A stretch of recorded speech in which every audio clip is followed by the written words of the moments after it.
How did any particular environmental or social justice movement shape the city today?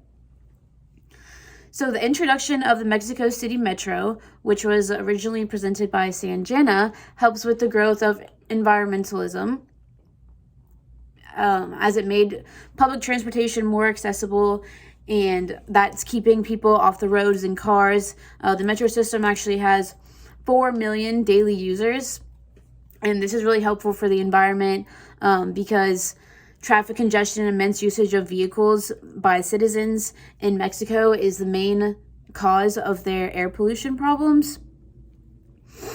And in 1940, Mexico City was named the worst place for air pollution anywhere. So then we have the Green Plan Agenda, which was presented by Tyler.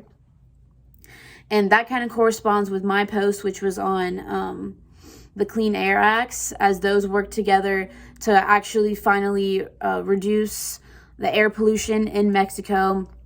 And now I believe the air quality in Mexico is about the same as Los Angeles, which still isn't great. But the Green Plan Agenda and the Clean Air Acts worked to at least decrease from being the worst in the world.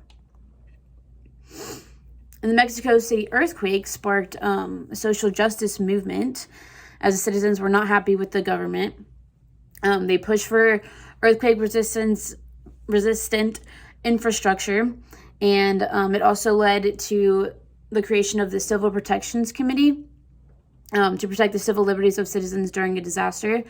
So even though it was a catastrophe, I don't know if that's the right word, but even though obviously earthquake's not ideal, they did come together and have some improvements from the government. Are there any unique social or cultural norms that may play a role in the city's response to events relevant to this module? So one of the cultural norms of Mexico is that their society and businesses are highly stratified and vertically structured, and they value hierarchy. Everyone in Mexico really values hierarchy.